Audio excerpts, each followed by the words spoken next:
आखिर चाहता क्या है चीन? शहबाज मुनीर को देखते ही बदला रंग। ब्रिक्स से पहले ही कही बात। नमस्कार, मैं हूं आपके साथ आयुषी गुप्ता।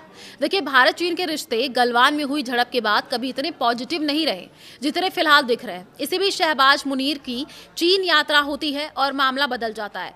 चीन और पाकिस्तान के ताजा संयुक्त बयान में जम्मू कश्मीर का जिक्र ऐसे समय पर हुआ है जब भारत और चीन के रिश्ते पर जमी बर्फ पिघल रही है। खासकर सीमा विवाद और गलवान जैसी घटनाओं के बाद दोनों देशों के बीच बातचीत बढ़ी है। व्यापार भी तेजी से आगे बढ़ रहा है और ब्रिक्स जैसे मंचों पर सहयोग की तस्वीर दिख रही है। ऐसे माहौल में चीन का अचानक कश्मीर मुद्दा उठाना केवल एक कूटनीति बयान नहीं बल्कि एक बड़ा रणनीतिक संकेत भी माना जा रहा है। संयुक्त बयान में चीन ने कहा कि जम्मू कश्मीर विवाद इतिहास से जुड़ा हुआ मुद्दा है और इसे संयुक्त राष्ट्र चार्टर, सुरक्षा परिषद के प्रस्तावों और द्विपक्षीय समझौतों के आधार पर शांतिपूर्ण तरीके से हल किया जाना चाहिए। भारत हमेशा से कश्मीर को अपना आंतरिक मामला बताता रहा है और ऐसे में चीन का ये बयान सीधे तौर पर भारत की संवेदनशीलता को छूता है।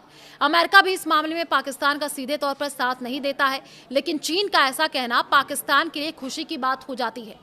पाकिस्तान का साथ या भारत पर दबाव, ये सवाल है। देखिए, असल में चीन इस बयान के जरिए कई संदेश देना चाहता है। पहला संदेश पाकिस्तान के लिए है। चीन ये दिखाना चाहता है कि वो आज भी पाकिस्तान के सबसे भरोसेमंद रणनीतिक साझेदार के रूप में उसके साथ खड़ा है, क्योंकि चीन पाकिस्तान आर्थिक गलियारा CPEC और ग्वादर पोर्ट जैसी परियोजनाएं बीजिंग के लिए बेहद अहम है।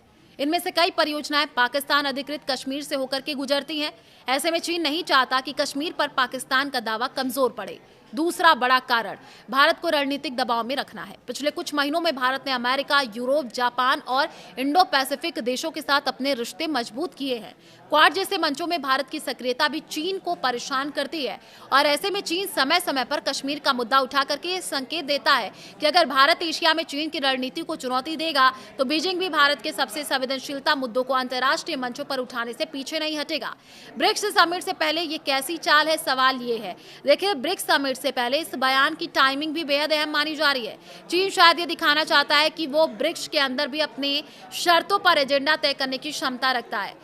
बीजिंग ये संदेश देना चाहता है कि भारत चाहे वैश्विक शक्ति बनने की कोशिश करे, लेकिन दक्षिण एशिया में चीन की भूमिका और प्रभावों को नजरअंदाज नहीं किया जा सकता।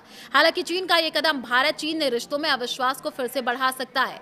भारत लंबे समय से ये कहता आया है कि सीमा विवाद और राजनीतिक मतभेदों के बावजूद दोनों देशों को आपसी सम्मान बनाए रखना चाहिए, लेकिन कश्मीर जैसे संवेदनशील मुद्दों को दोबारा उठाना, चीन ने यह साफ कर दिया है कि रणनीतिक प्रतिस्पर्धा अभी खत्म नहीं हुई है।